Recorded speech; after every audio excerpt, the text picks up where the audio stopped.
Data wa twese uri mu ijuru, tugutambira igitambo cy'ishimwe ku bw'uburinzi bwawe butangaje bwabanye natwe mu mpande zitandukanye. Hari abari mu bihe bitandukanye, hari abari kutwumva barwaye bari ku bisasiro, hari abandi bari kutwumva bari mu mayira bagenda, abandi nabo bakaba bari kutwumva bari mu ngo iwabo. Bose dushimiye yuko wabanye natwe, ukaba waturinze, ukaba waduhaye kuramuka no kwirirwa, izina ryawe rihabwa icyubahiro. Tuje imbere yawe rero tukuzaniye imitima yacu kugira ngo ubanze uyeze, tubabarire gukiranirwa kose, twambike gukiranuka k'umwana wawe, maze ijambo ryawe inama ugiye kutugira rigira umwanya mu mitima yacu, riduhindurire gusa nawe, nuza uzaduhemba ikamba ry'ubugingo. Komeza uturindire umutekano, utuyobore, kandi ijambo ryawe rigiye kuvugwa aba ari wowe urishimangira mu mitima yacu, ryera imbuto zo gukiranuka, tubyatse mu izina rya Yesu, amen. Reka rero twongere tubashimire kandi tubahe ikaze nanone muri uyu mwanya aho tugiye kwiga kurinda umunezero wo gushyingirwa. Nk'uko rero nabibabwiye, ngewe turi kumwe nitwa Mboneza Thomas. Gushyingirwa ni umurimo mwiza, ni igikorwa cyiza cyashyizweho n'Imana, nk'uko ariyo yashyizeho isi, igashyiraho ikirere, igashyiraho abantu, igashyiraho imisozi n'ibibaya, igashyiraho inzuzi n'imigezi. Niyo yahisemo ko umuntu abaho, akagera igihe akaba agomba gushyingirwa igihe amaze kugira imyaka ikwiriye, imyaka y'ubukure, aho ubwenge bwe bumaze kuba bwafata imyanzuro. Rero Imana niyo yabibonye, ibona ko bikwiriye, ibona ko ari byiza, maze mu gitabo cy'Itangiriro igice cyaho cya 2 umurongo waho wa 18, Imana iravuga ngo si byiza ko uyu muntu aba wenyine, reka muremere umufasha umukwiriye. Imana yamuremeye umufasha wari umukwiriye, kandi niyo yabonye ko atari byiza ko umuntu yaba wenyine. Murumva rero ko burya si byiza, ntabwo bikwiriye ko umuntu abaho wenyine. Rero uku kuba wenyine kuvugwa aha, ntabwo ari ukuba ari ahantu hatagira abandi, ahubwo umuntu ajya abaho, akaba ari umusore, akaba ari inkumi, akaba iwabo bamukunze, bamwishimiye, batamurambiwe, bamugaburira buri gihe, kandi mu by'ukuri atari uko harambiwe, atari uko avunwa n'ibihari cyane kuruta abandi, ahubwo akumva nawe akeneye kujya kubaka urwe, agasa n'ahari wenyine kandi ari hagati y'abandi, maze yarangiza akagambirira kujya kubaka urugo rwe. Icyo gihe rero burya niho rero ku murongo wa 24 handitse ngo nicyo gituma umuntu azasiga se na nyina, akajya kubana n'umugore wa karamata, bombi bakaba umubiri umwe. Ngaho tekereza nawe, uwakubyaye, uwakwitayeho uru ruhinja, uwakwitayeho uri umwana uri igitambambuga, uwagutanzeho amafaranga akakwigisha, yewe atagusiganya, atavuga ko uzamwishyura, akakugaburira yumva ari inshingano, akakwitaho akantu kose guhera kurwara kugera ku musatsi, ariko warangiza ukavuga uti ngomba kumusiga, ngomba kugenda nkajya kubana n'undi warerewe ahandi, warezwe n'abandi, yewe rimwe na rimwe twamenyanye turi bakuru, nuko wahasigaye ukavuga uti ubu ndagiye. Ngo ukorere ukuntu bavuze ngo ukuntu umuntu azasiga se na nyina, akabana n'umugore we akaramata, bombi bakaba umubiri umwe. Rero uku kubana kwa babiri gufite umunezero, kuranejeje, ni kwiza, kuko kugira n'umusaruro, kugira umusaruro wo kuba bashobora guhuza, kugira umusaruro wo kuba bashobora kubyara, kugira umusaruro w'uko bashobora kugera kuri byinshi iyo bemeye guhuza. Muri iki gitabo cyitwa Urugo rwa Gikirisitu, ku ipaje yacyo ya 16 harimo ijambo rivuga ngo umunezero ugose imitima y'ababyeyi b'abagabo n'abagore ukwira inzu yose, kandi ukumvikana mu byiciro byose by'abagize urugo. Iyo umugabo, iyo umugore bafite umunezero, iyo mu rugo iwabo banejejwe no kuhaba, baravuze ngo umunezero wabo wumvikana mu byiciro byose by'abagize urugo, mu bana, mu bavandimwe, mu baturanyi, umunezero urigaragaza. Ababyeyi nibo bagira uruhare runini mu kuzana umunezero mu rugo. Nk'uko aribo bagize uruhare mu gushinga umuryango, nk'uko aribo bagize uruhare mu kubaka urwo rugo, nibo bagira uruhare rukomeye mu kugira ngo bashobore gushinga urwo rugo, rushobore kuba rwiza, rushobore gukomera, kandi rushobore kuba rwagera kuri byinshi. Mu gitabo cyitwa wowe na Bibiliya yawe, ndagira ngo nsomemwe aya magambo make kuri iyi paje y'163, maze twumve uko iki gitabo kitubwira. Wowe na Bibiliya yawe, haranditse ngo le premier but de Dieu dans le mariage. Icyo uwo munezero niwo mugambi wa mbere, niyo ntego ya mbere Imana ibifitiye gushyingirwa kwa babiri. Iyo abantu bemeye gushyingirwa, umugambi Imana ibishaka, ikibigambiriye ni uko uyu munezero bawugeraho. Rendre deux personnes heureuses. Imana ibishaka yuko abo bantu babiri banezererwa. Imana ibishaka ko uwo mugabo n'uwo mugore banezererwa. Car il unit le premier homme et la première femme, et parce qu'il avait l'air bien à l'esprit. Yahuje bwa mbere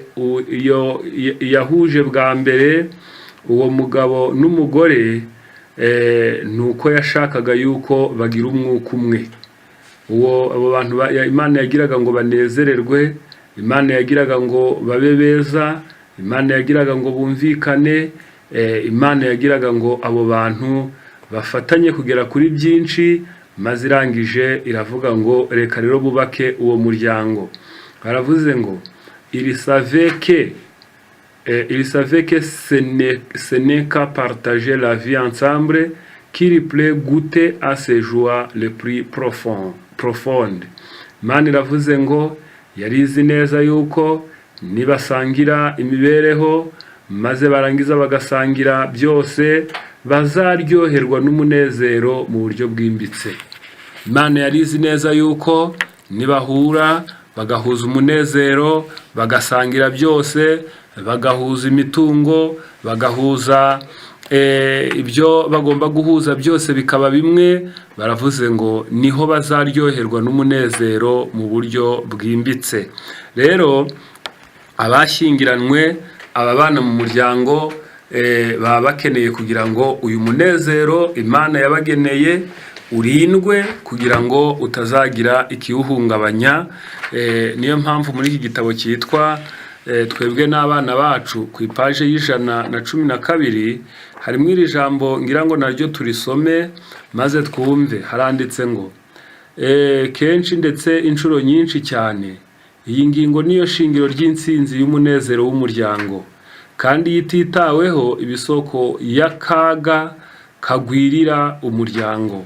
Rero ikintu cyitwa umuryango, ikintu cyitwa kubana kwa babiri, baravuze ngo hejuru bari bavuze ngo byaba ari ukwiruhiriza ubusa kwirirwa dushimangira akamaro ko kubana akaramata kwa babiri, kuko birazwi kenshi ndetse inshuro nyinshi cyane. Iyi ngingo niyo shingiro ry'intsinzi n'umunezero w'umuryango, kandi yititaweho ibisoko y'akaga kagwirira umuryango. Murumva ko iyi niyo soko, iyi niho umuryango unezererwa, iyo aba bantu bafatanije, iyo bahuje, iyo bafite icyerekezo kimwe, ngo uyu muryango uba unezerewe. Mu gitabo cyitwa umurimo w'ubuvuzi, kuri iyi paje ya 331 harimo iri jambo rivuga ngo le foyer doit être le lieu où règne la joie. Baravuze ngo umuryango ugomba kuba ahantu higanje umunezero, le courtoisie ahantu hari urugwiro, et affection kandi hakaba hari urukundo. Mu muryango hagomba kwiganza umunezero, hagomba kwiganza urugwiro, hagomba kwiganza urukundo. Car là où ces grâces abondées se trouvent aussi le bonheur et la paix. Kubera ko aho ibyo byiganje, aho umunezero uri, aho urugwiro ruri, aho urukundo ruri, aho ngaho haba hari umunezero kandi haba hari amahoro. Des difficultés peut surgir et le sol le lot de l'humanité. Byashoboka yuko ibintu ibi bishobora kwiyadukiza cyangwa ingorane kuko ni ko umuntu ameze. Mais ne perdez jamais courage, car la gratitude et la bonne illumine votre cœur. Ariko mwe kuzagira igihe mutakanyabugabo, mwe kuzagira igihe mwumva ko mucitse intege, ngo maze imitima yanyu ibure kumurika ibyiza. Meme au jour le plus sombre, yewe n'igihe muzabona hijimye, igihe muzabona bitagenze neza, igihe muzabona mutumvikanye neza, igihe ngo nabwo muzamuri ku munezero. C'est dans telle famille que les anges de Dieu aiment à se rendre. Mu miryango nk'iyo inezerewe hari urugwiro bakundanye, ngo abamarayika bajya baza bakahaba. Abamarayika bakunda kuhaba. Que les maris et les femmes cherchent à faire le bonheur de l'autre. Reka yaba umugabo yaba umugore buri wese ashakishe uko yanezeza mugenzi we. Yaba umugabo yaba umugore buri wese nashaka uko mugenzi we yanezerwa. Qu'il se témoigne ses attentions délicates, ces petites ndumva amagambo nashakaga cyane nayo, ariko aba bantu bagomba kunezerwa, bagomba gukorerana udukorwa dutoya tw'urukundo, noneho ibyo bikabafasha bikabubakira. Rero kugira ngo uyu muryango ushobore kugera ku munezero, kugira ngo uyu munezero ushobore kurindwa, hari icyo bisaba, hari ikiguzi umuntu atanga, ntago bipfa kwizana.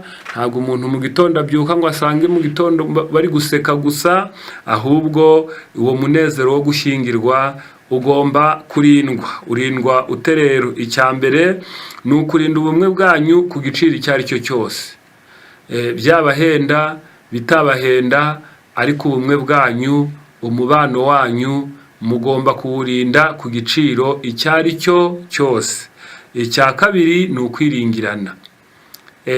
Kwiringirana, kugerageza kwirinda yuko mugenzi wawe yagutera icyizere, nawe kwirinda guta icyizere cya mugenzi wawe ushingiye ku tuntu duto cyangwa se amakosa make aba yakoze. Icya gatatu ni ukugenzura no gupima uburemere bw'ibyo mudahuje. Ibyo ngibyo mudahuje gerageza kubipima, urebe ko ushobora kubyikorera ukabyihanganira, kugira ngo mushobore kubana mu munezero. Icya kane ni ukwimika urukundo. Iwanyu urukundo rubabera umwami n'umwamikazi, urukundo murwimike nk'uko umuntu yimika umwami ntazave ku ngoma, aba ariko urukundo rwimikwa mu miryango. Icya gatanu ni ukwemera kuyoborwa n'Imana. Mureke Imana ibabere umuyobozi wanyu mu rugo, aba ari ibimujyanama, ibyo ivuza aba ari byo mugenderaho, buri wese ayubahe kandi ayubahirize, muzagira urugo rwiza. Icya gatandatu ni ukwihanganirana mu rukundo. Kwihanganirana mu rukundo bitandukanye no kwihanganirana nta rukundo, ahubwo ni ukwihanganira umuntu kandi umukunze, utitaye kuri ibyo yakoze bibi, noneho ukihanganira mu rukundo. Icya karindwi ni ugutunganya ibyo ushinzwe cyangwa se inshingano ukazitunganya neza, biri mu bintu birinda umunezero w'umuryango, kandi bikaba bishobora kubageza kuri byinshi. Reka tugerageze izi ngingo kuzisesengura duhereye kuri imwe. Icya mbere tubonye ko ari ukurinda ubumwe bwanyu ku giciro icyo ari cyo cyose.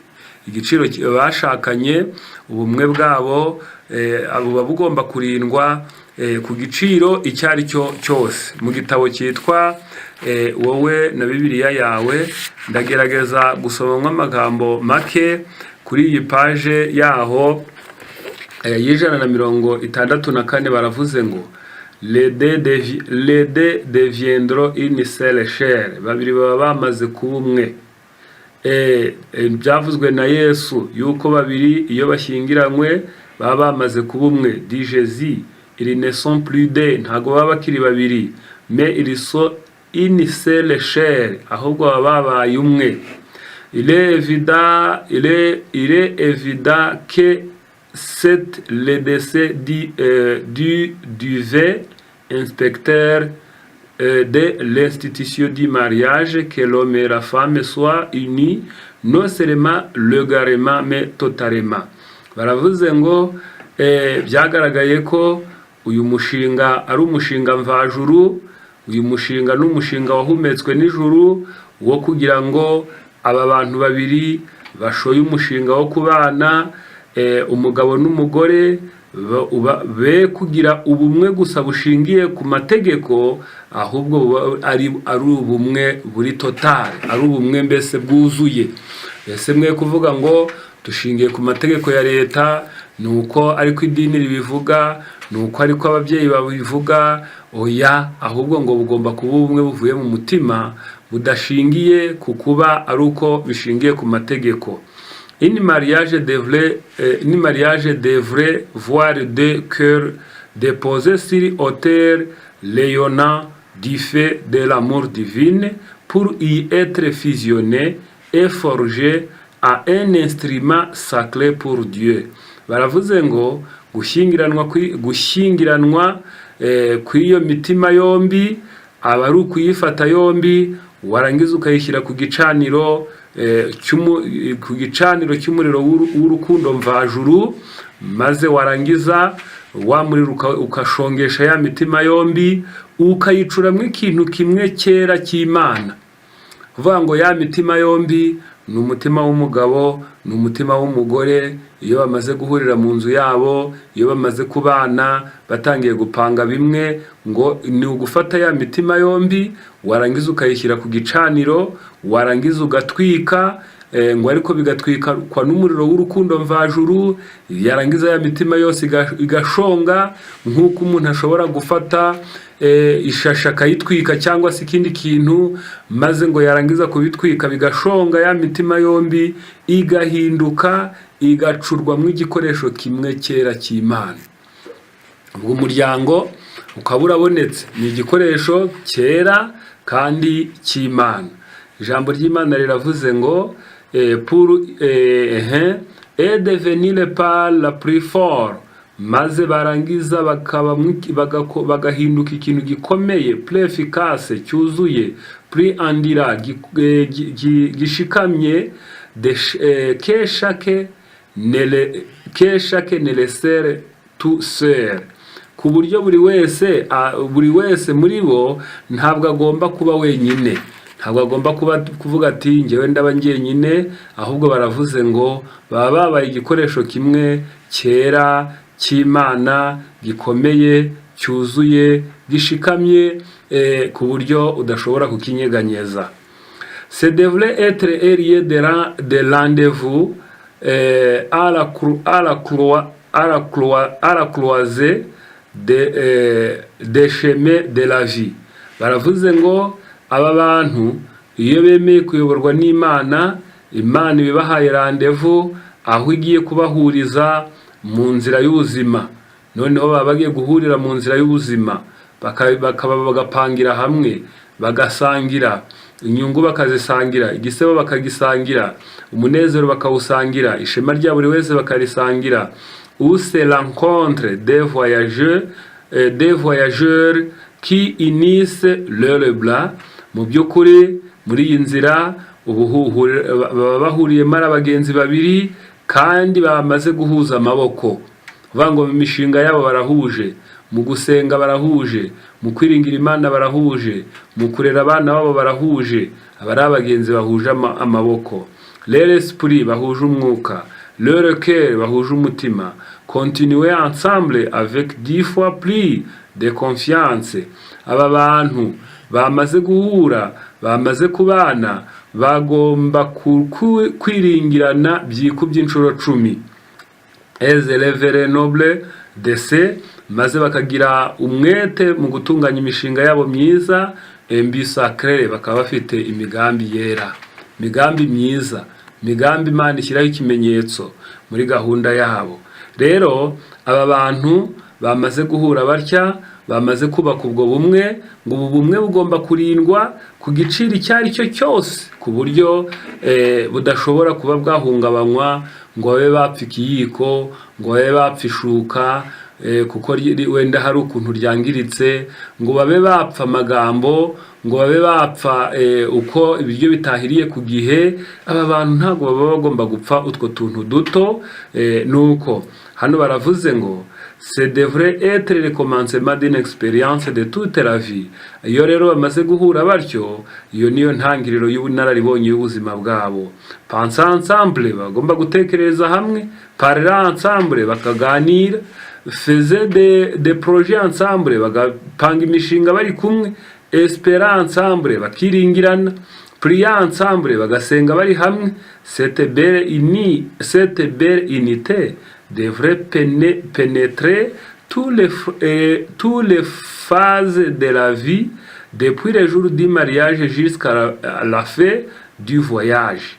Baravuze rero ngo ubwo bumwe bwabo bugomba gucengera, bukagenda bukanyura mu mibereho yabo yose, guhera ku munsi wo gushyingirwa kugeza kuzasoza imibereho yabo. Ubwo biravuze ngo bwa bumwe bwabo bugomba kubaho mu bugeni, bukabaho mu gihe bamaze kubyara, bukabaho mu gihe bamaze kugira abana bakuru, bukabaho mu gihe bamaze kugira abasore n'inkumi, bukabaho mu gihe abana bose bamaze kugenda, bamaze gusigara ari babiri bashaje, no mu busaza n'ubukecuru. Ubumwe bwabo bukabaho kugeza igihe buri wese azinjirira mu gituro, ubumwe bwabo bukiriho. Ce n'est pas sa bonne raison que les engagements noneho reka nihutire hepfo cyane. Baravuze ngo bagomba kubaho bita kuri uyu muburo yuko ubumwe bwabo bugomba kurindwa ntibuhungabanywe n'ibyaduka ibyo ari byo byose, ibyo bise circonstance. Uko byaramutse ntabwo bigomba guhungabanya ubumwe bw'abashakanye. Niba byaramutse hari inzara, niba haramutse ubukene, niba haramutse amafaranga, niba mwaramutse mwaronse, niba abana barwaye, niba hari umwana wabaye umujura, niba hari umwana wabaye igisiribobo, ntabwo ibyo ngo bigomba gusenya ubumwe bwanyu. Umwe avuga ati kandi nagiye kumuhanuranga, undi ati kandi ni wowe wamutetesheje. Oya, ntabwo ibyo ngo bigomba gusenya ubumwe bwanyu. Elle est basée sur 10 milliers d'expériences. Ubumwe bwanyu buba bugomba kuba busa n'ubufite ishingiro ku bunararibonye ibihumbi n'ibihumbi. Ngo mugomba kuyamureba ibinararibonye ibihumbi n'ibihumbi bishobora gutuma bishyigikiye ubumwe bwanyu. Elle est vitale pour entendre au bonheur dans le mariage. Ibyo nibyo bishobora gutuma mugera ku munezero wo gushyingirwa. C'est une promesse solennelle qui devrait être prise très sérieusement. Baravuze ngo iri sezerano ni umuburo ugomba kubaho kandi abantu bakawufata nk'ukomeye. Ni très sérieusement, ni umuburo ukomeye cyane wo kurinda ubumwe bwanyu, wo kugira ngo muzabane akaramata. Noneho les précieuses unies du mariage devraient être préservées avec le plus grande diligence.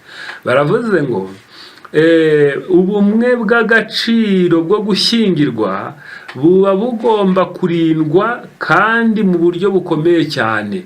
Abantu baba bagomba kurinda ubumwe bwabo mu buryo bukomeye cyane. On ne devrait jamais en parler à la légère. Ntihazagire na rimwe abantu babivugana koroha, ngo babyoroshye bumve ko ari ibintu abantu bashobora gutangira bagasenya uwo munsi, cyangwa se nyuma y'imyaka ingahe biratunaniye. Ngo ya, ibi bintu abantu bagomba kubiha agaciro. electro de valeur bifite agaciro cyane pour ko la gaspille mbese ku buryo bidashobora gupfa gusesagurwa uko bibonye kose.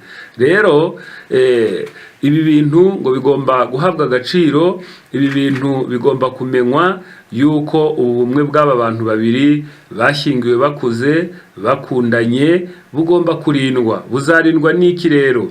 En cherchant l'unité vitale de mille protecteurs de l'amour, kugira ngo abantu barinde ubumwe bwabo kandi bushobore gukura bugeze ku rugero rwiza, bagomba kurinda urukundo, des mots aimantes bakabwirana amagambo y'urukundo, des actions aimantes bagakorana ibikorwa by'urukundo, de prévenance mutuelle, aba bantu bakaba bagomba gufatanya, de tolérance mutuelle, buri wese akihanganira undi, un pardon mutuel, bose bakababarirana. Par-dessus tout, prenez la détermination de rester toujours ensemble quoi qu'il arrive. Ibi nibaramuka babyitayeho bazakomeza kubaka ubumwe bwabo uko bizaba byaramutse kose.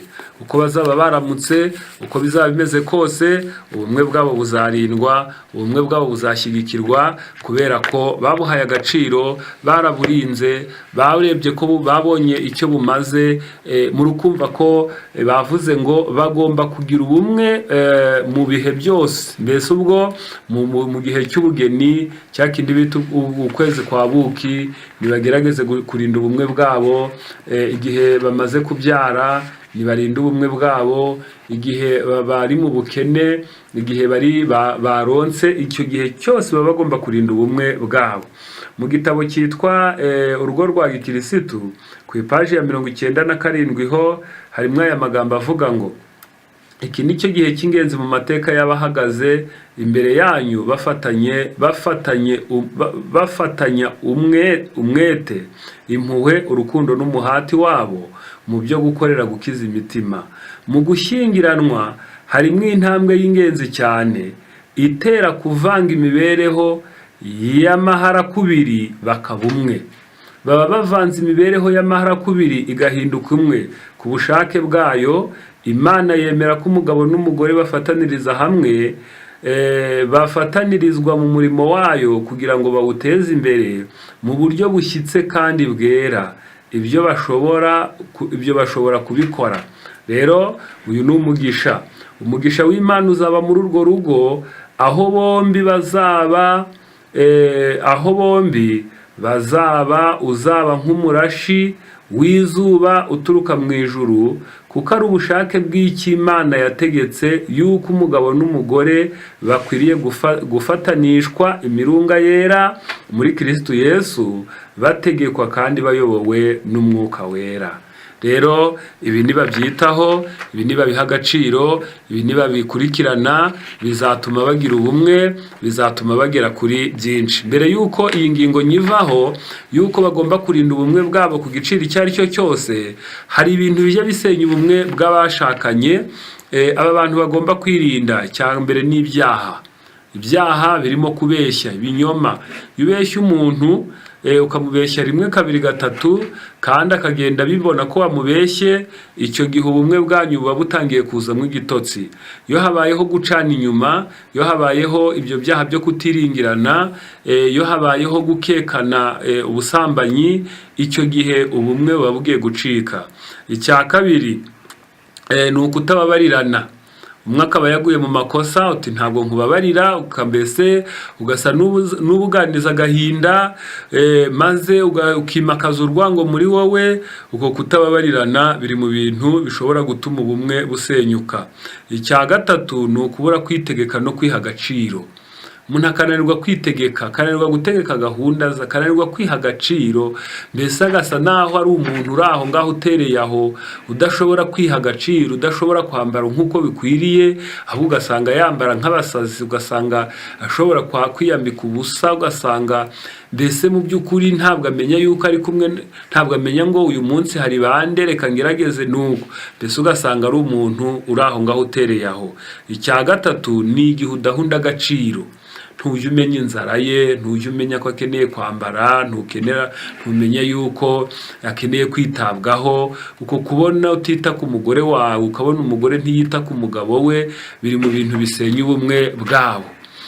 Noneho icya gatanu ni ukutumvikana, manque de communication.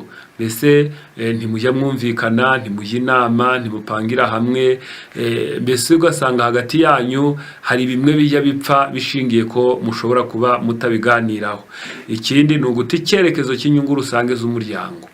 Ugasanga umuntu umwe yataye icyerekezo, ntabwo akita ku muryango, bishobora guturuka ku businzi, bishobora guturuka ku byo bapfuye, bishobora guturuka ku miterere mibi. Baravuze ngo guta icyerekezo cy'inyungu rusange z'umuryango. Noneho ikindi ni igihe ababyeyi binjiye mu miyoborere y'umuryango. Igihe ababyeyi banyu batangiye kuza bati dore uko abigenza, nyamara bagatangira kuregana, bagatangira kuzana andi magambo ashobora kuba agomba kubateranya, icyo gihe biba bipfuye rwose, biba bigiye nabi. Noneho nanone ingingo ya kabiri tugezeho yatuma umunezero w'umuryango urindwa ni ukwiringirana.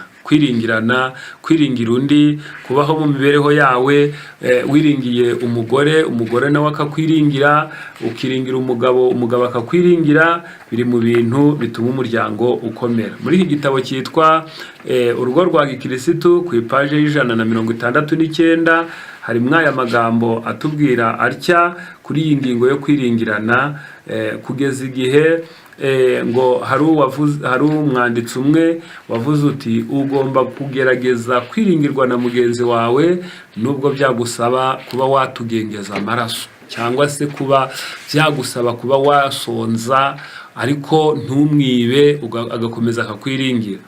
Muri iki gitabo baravuze ngo paji 169, urugo rwa Gikirisitu, uruziga rw'umuryango rugomba gufatwa nk'ahantu hera, ikimenyetso cy'ijuru, indorerwamo twireberamo ubwacu.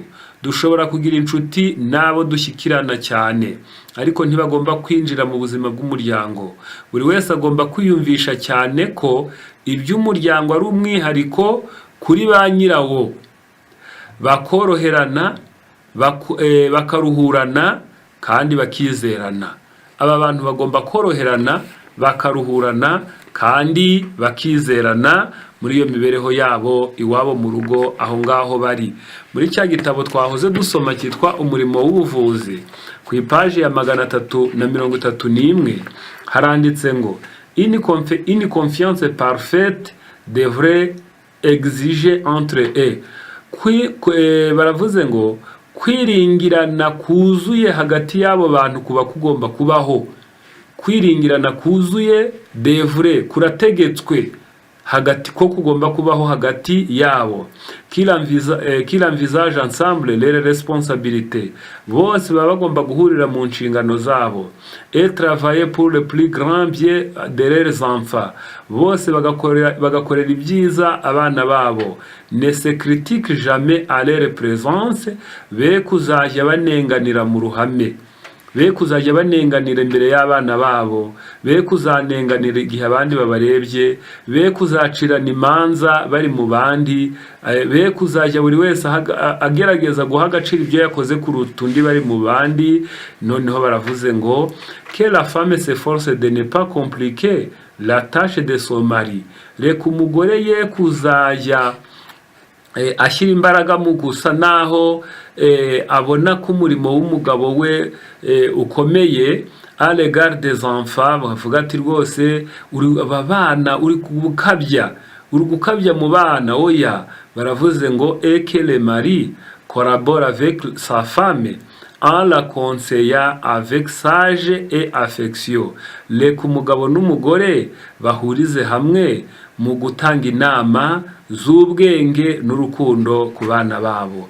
Icyo gihe bazizerana, icyo gihe bazaba bahuje, icyo gihe bazahana agaciro, icyo gihe bazafatanya kugira ngo uku kwiringirana kugere kuri byinshi. Muri iki gitabo cyitwa Wowe na Bibiliya yawe baravuze ngo harimo ijambo rivuga ngo à partir du moment où un jeune couple part pour son voyage de noces, guhera igihe umuryango mushya ushinzwe, uhereye ku munsi w'ubukwe cyangwa se ku ijoro ry'ubukwe, les deux conjoints devraient décider qu'il y a certaines choses qu'ils ne diront à personne d'autre sur la terre. Baravuga ngo abo bantu babiri bafata umwanzuro bakavuga ngo hari ibintu runaka tutazigera tubwira abandi ku isi. Avuga ati njyewe nawe uko tubanye hari ibintu runaka tutazigera tubwira abandi ku isi, parce qu'à partir de cet instant, kubera guhera icyo gihe, il s'appartiennent, buri wese aba yinjiye mu wundi. Il devrait garder leur plus fond secret pour oser. Baba bagomba kurinda amabanga yabo mu buryo bwimbitse kandi akaba yabo bwite. Noneho niho biringirana neza. Rien ne contribuera davantage à préserver l'unité que de maintenir le sujet personnel entre les mille de nouveaux foyers. Baravuze ngo nta muntu ugomba kugira uruhare ngo maze bizagira umumaro igihe ashaka kugerageza kwinjira muri ubwo bumwe bw'abashakanye kandi bamaze gukura. Abantu ni bakuru, ntabwo ushobora kugira uruhare mu kwinjira mu bumwe bwabo ngo maze bizatanga umugisha, ngo maze bizagira akamaro. C'est la rare place, uwo ni umwanya wabo, nta wundi ugomba kuwinjiramo, ntabwo ugomba kuwivangamo, uwo ni umwanya wabo. Baravuze ngo c'est là qu'il faut les garder, abo nibo bagomba kuwurinda, we kuzajya ubyivangamo niba uri ahandi. Il ne concerne personne d'autre, nta wundi muntu ugomba kuwujyamo. Par même les parents, yaba ari ababyeyi, les plus proches ou les vieux amis, yewe n'inshuti z'abasaza zifite ubunararibonye, ntabwo zemerewe kwinjira muri ubwo bumwe bw'abashakanye ngo babe bashobora kuba bagomba kubyinjiramo. Chaque foyer s'il veut dur, ureka buri muryango wose ugire gukomera, mbese wubaka inkuta zikomeye. Doit avoir une stadere sacrée d'exclusivité ou aucun indiscret ou aucun langue bavarde ne doit pouvoir pénétrer. Baravuze ngo reka bagerageze kubaka urukuta rukomeye ku buryo nta ushobora kurumena ngo rwinjiremo, nta jisho rishobora gucengera ngo ryinjiremo, nta rurimi rushobora kwinjizamwo amagambo kubera ko ngo rishobore kwinjira muri uwo muryango. La confiance mutuelle, uko kwiringirana magirirane hagati y'abo bantu bombi. Ainsi encourager, kugomba guterwa akanyabugabo. Croître avec les années qui passent, reka aba bantu imyaka uko itambutse ijye batera kwiringirana. Si imyaka itambutse ijye batera kwiringirana, ibikorwa mbese uko umwaka ushize kwiringirana kujye kwiyongera. Influence extérieure ne susciterait jamais le doute, nta mpamvu zizaturuka inyuma zizabatera gushidikanya. Se ngo buri wese atangire gushidikanya undi bitewe n'ibiturutse inyuma yabo. C'est le chemin du bonheur. Ibi nibaramuka babikoze bazaba baharuye inzira y'umunezero.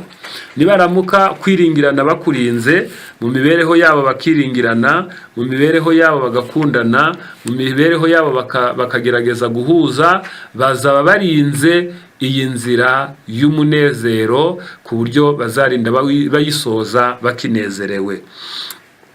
Kuko rero twagize ngo kugira ngo twerekere imbere kandi twihute, buri wese asobanukirwe. Buri wese agomba kwirinda ikintu cyose cyatuma atakarizwa icyizere muri uku kwiringirana. Muri uku kwirinda gutakarizwa icyizere hari ibyo ugomba kwirinda. Icya mbere ni ibinyoma byisubiramo kenshi. N'uyu ubona wavuze ikinyoma ujye ugerageza gusaba imbabazi kandi wirinde kuzongera kubisubiramo. Icya kabiri ni amasezerano adashyirwa mu bikorwa. guhunda amasezerano, ndakora ibi, ndabitunganya nte, warangiza ntubishyire mu bikorwa, ntubitunganye, biri mu bintu bituma icyizere, kwiringirana bigenda bishira. Icya gatatu ni ukutubahiriza igihe. Jya ugerageza nawe we kuba intandaro yo gutuma mugenzi wawe yatakaza icyizere igihe mwapanze igihe, ku buryo nahoze nsoma mu magambo amwe mu bitabo bitandukanye ngo ujye ugerageza kubahiriza igihe watanze, ngo keretse gusa igihe uburwayi bwagushyize hasi. Rero ibi biba bikwiriye kubahiriza igihe, muzabisoma no mu gitabo cy'ibihamya umuzingo n'uwa 5.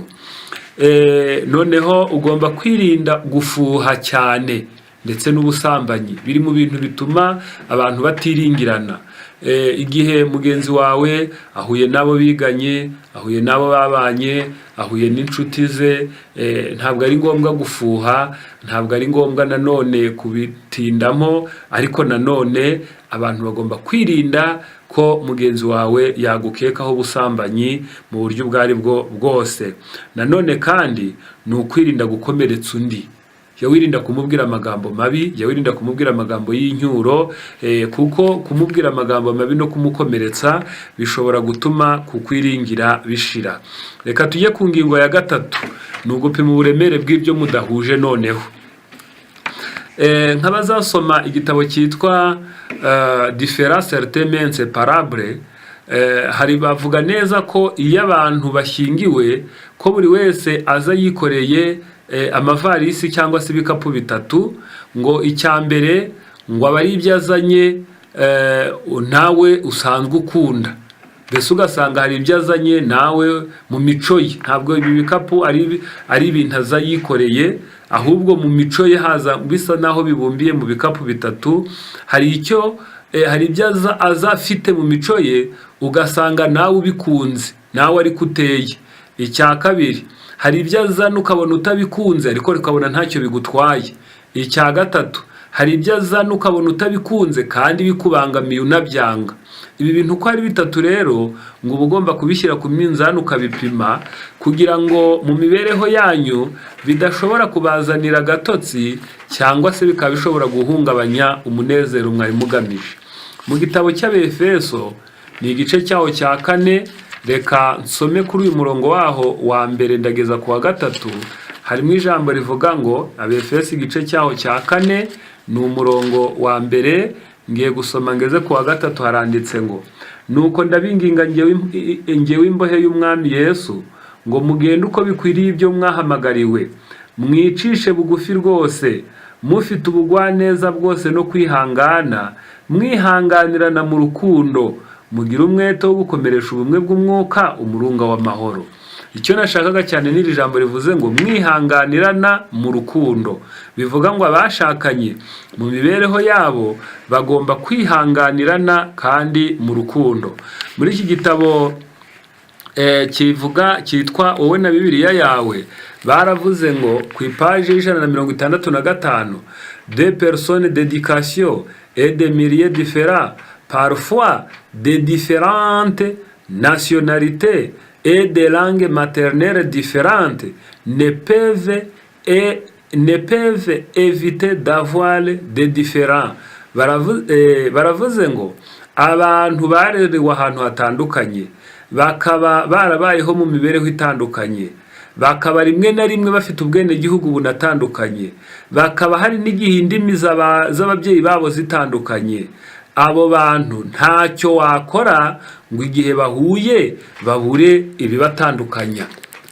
Byanga byakunda igihe aba bantu bahuye, barerewe ahatandukanye, bariye ibitandukanye, mu miryango itandukanye, igihe bahuye hari igihe ubona hari ibyo badahuriyeho. Ce n'est pas réalité de s'entendre au contraire. Ariko nanone ntabwo ari byo yuko bagomba gutandukanywa n'ibyo bibatandukanije. Il faut partir à la justice occasion. Reka ngerageze kwihuta, ariko mwumvishije neza ko ntacyo wakora ngo aba bantu babure kuba bafite imiterere itandukanye, ariko mu by'ukuri bagomba kwirinda ko iyi miterere yabo itandukanye nayo ubwayo yabatandukanya. noneho ubwo bagomba kubyirinda rero bagomba kuba maso. Hepfo baravuze ngo l'accord ne peut se faire que si les deux parties l'annoncer à une position prise dans les faits de la discussion. Baravuze ngo rero igihe hari ingingo batari kujyanaho maze bikaba ngombwa yuko buri wese ahagarara mu ruhande rwe igihe barimo bayiganiraho maze akabona bikomeye, s'excuse pour un mot payable. Reka noneho agerageze kusa naho asaba imbabazi kandi mu magambo ari mu rukundo. Igihe mudahuje mu magambo gerageza kuvuga ati hangane ntago byacitse, noneho mugerageze gukoresha ubugwaneza maze mugerageze gukoresha imvugo nziza ndetse n'imyitwarire myiza. Maze baravuze ngo amaherezo ibyo nabyo bizagenda bishira, muzagenda mwumvikana, uwumva mureke kumva nabi. Baravuze ngo laissez les malentendus, mureke kujya mwumvana nabi, ahubwo jya ugerageza kumva ibyo mugenzi wawe avuze, we kujya ugerageza guhimba ngo mu bwenge bwawe uhimba ibyo atavuze. Ibyo ngibyo biri mu bintu bishobora gutuma mutumvikana, maze iyo miterere mudahuje nayo izageraho ihuze nimuramuka mubihuriyeho. Niyo mpamvu muri iki gitabo cyitwa umurimo w'ubuvuzi ku ipaji ya 305 harimo aya magambo ngira ngo nsome maze twumve uko iri jambo ry'Imana ritubwira. Baravuze ngo 305 appliquez-vous à augmenter le bonheur de l'autre. Gerageza gukora uko ushoboye kugira ngo umunezero wiyongere hagati yanyu. Bizagenda bite? Ni le mari ni la femme ne doit perdre son individualité. Yaba ari umugabo yaba ari umugore nta ugomba gutuba umuntu bwe ngo nuko ashyingiranywe n'undi ngo bushirire mu wundi. Ura laisser absorber par celle de l'autre. We kuzemera yuko umuntu bunyunyuza umuntu bwa mugenzi wawe. Mureke nawe ni inyungu ufite kuba afite imiterere ye. Il faut que chacun ait une communion personnelle avec Dieu. Ahubwo buri wese agomba kugirana umushyikirano n'Imana wa bugufi. Noneho reka umuntu we agira imiterere ye, we kuyimubuza uko nguko ateye. Noneho ahubwo reka nanone ashyikirane n'Imana, ibyo bizabafasha. Muri iki gitabo cyitwa intekerezo imico n'ubumuntu cya kabiri baravuze ngo iyo miterere ya mugenzi wawe ibyo ngibyo mudahuje ni inyungu ufite, kuko ibyo akunda wowe udakunda azabikuzanira. Rero pima ibyo bintu mutandukaniriyeho, nurangiza ngo urebe uburemere bifite, nurangiza ushaka uko wabyikorera ubibane, kuko ntabwo ibyo bigomba kubatandukanya. Ibyo mudahuje, ibyo mudahuriyeho, ibyo ngibyo adashoboye, hari n'ibindi ashoboye nuko. Nanone ingingo ya 4 yatuma aba bantu bubaka neza kandi bakagira umunezero ni ukwimika urukundo. Kwimika urukundo, kurushyira muri mwe, kumva yuko mugomba kurusigasira, mugomba kururinda. Ibi biri mu bintu bishobora gutuma umunezero uba iwanyu. Mu gitabo cy'urwa mbere rwa Petero ndasoma muri iki gice cya 4 umurongo wa 8 haranditse ngo ariko ikiruta byose mukundana urukundo rwinshi, kuko urukundo rutwikira ibyaha byinshi. Ngo iyo abantu bakundanye urukundo rujya rutwikira ibyaha byinshi biri hagati yabo, noneho ibyo byaha bikabura icyerekezo, ibyo byaha bikabura ishingiro, kubera ko biba byatwikiriwe na rwa rukundo. Mu gitabo cyitwa urugo rwa gikirisitu kuri iyi paje y'100 ngiye kuhasoma aya magambo. Ariko tuzirikane ko urukundo nirwimikwa mu mitima, umugabo akarwimika, umugore akarwimika, iwabo hazaba heza, umunezero uziganza. Baranditse baravuga kuri iyi paje y'100 ngo baravuze ngo nubwo umugabo n'umugore baba bashyingiranywe babyitondeye kandi babitekerejeho, bake nibo bafatanywa burundu mu guhera ku muhango wo gushyingirwa. Gufatanywa burundu kwa babiri ni umurimo ukorwa mu myaka ikurikiyeho. Iyo abashyingiranywe bahuye n'imibereho iruhije no guhagarika umutima, hari igihe umunezero uturuka mu gushyingiranwa uyu ushira ukayoyoka. Ibi rero ntabwo biba bikwiriye, ahubwo hepfo baratubwiye ngo urukundo rubasha kubonerana nk'isarabwayi, kandi kwera kwarwo kukaba kwiza cyane, nyamara rukaba rukiri ruke kuko rutari rwavugutirwa ngo rugeragezwa rero na ya miterere itandukanye. Nimujye muhora mwitegereza, niho urukundo mukundana. Nimujye muhora mwitegereza, niho urukundo mukundana ruzarushaho kugwira uko bukeye n'uko bwije, kandi rurushaho gukomera kuko rwemeye kugeragereshwa imibabaro. Kandi uko urukundo mukundana ruzarushaho kugwira, niko urukundo namwe mukundana ruzarushaho kuba rwinshi kandi rukarushaho gukomera. Nubwo hakwaduka ibirushya, ibibabaza n'ibicogoza umuntu, ntihakagire ubwo umugabo cyangwa umugore bashyira mu mitima yabo igitekerezo cy'uko gufatanywa kwabo ari ifuti cyangwa ko bafuditse. Ntihazagire umuntu wicuza ngo avuge ati iyo mbimenya. Oya, ibyo ntago bikwiriye. Muri aba bantu bamaze gushakana, muri aba bantu bamaze guhuza, muri aba bantu bamaze kubaka ubumwe, urukundo bagomba kurusigasira, bakarurinda ibirwonona, ahubwo bakaruha ibikwiriye, ibikorwa byiza, kwitanaho, kubwirana neza, kujya inama birabafasha. Icya gatanu ni ukwemera kuyoborwa n'Imana. Mu bazasoma igitabo cya Yosuwa igice cya 24 umurongo waho ni uwa 15, Yosuwa yaravuze ngo ariko njye n'inzu yanjye tuzakorera Uwiteka. Ariko njye n'inzu yanjye tuzakorera Uwiteka. Yobu nawe arangije aravuga ngo we kwemera ko gukiranirwa kuba mu rugo rwawe. Rero kwemera kuyoborwa n'Imana bituma iwanyu mukiranuka, bituma iwanyu haba heza, kubera ko umugabo yemera kuyoborwa n'Imana, umugore akemera kuyoborwa n'Imana, kubera ko mwese muyihuriyeho mwarangiza mugahuza, hanyuma mukagira kwihanganirana hagati yanyu, ibitagenze neza, amafuti, ibyundi atashoboye, mukihanganirana kandi hakabamo gusabana imbabazi. Ndetse ikindi ni ukwemera gusangira inshingano, kwemera gutunganya, kwemera gusangira inshingano. Iki nicyo tugomba kusorezaho, ariko buri wese acyemeye.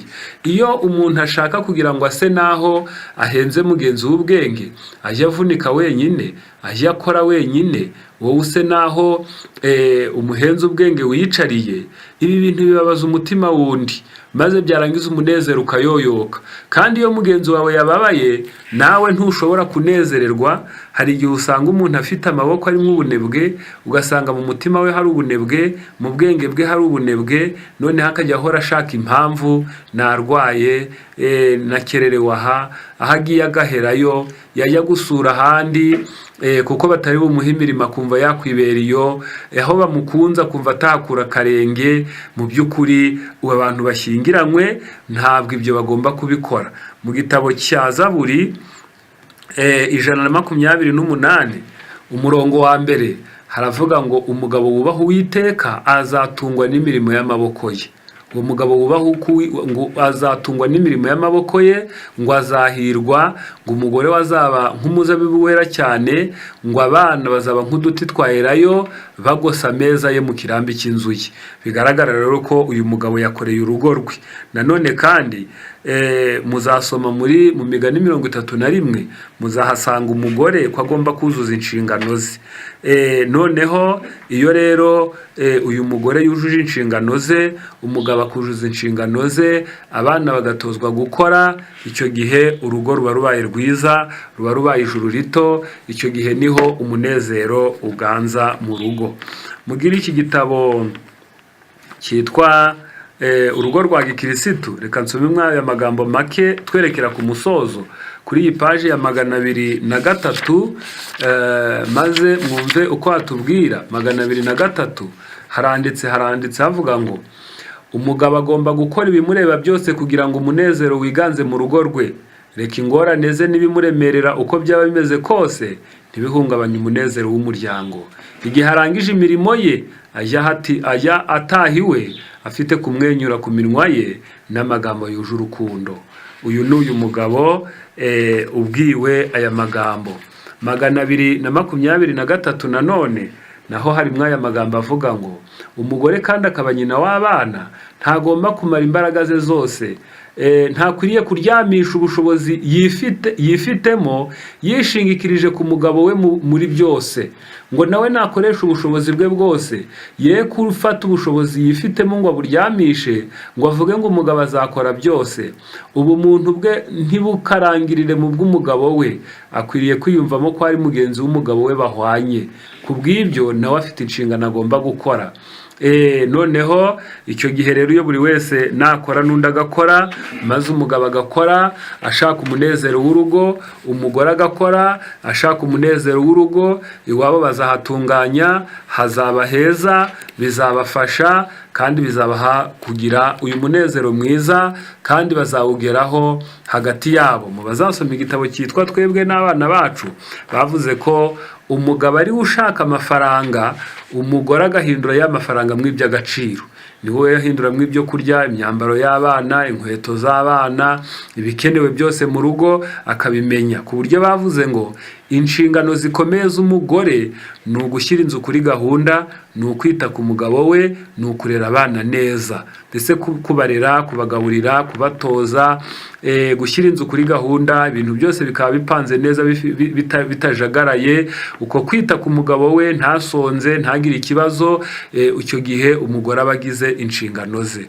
Nanone kandi iyo umugabo akoze akabona ibyo gutunga urugo, agashyiraho amategeko urugo rugenderaho, burya nawe aba yamaze gukora inshingano ze.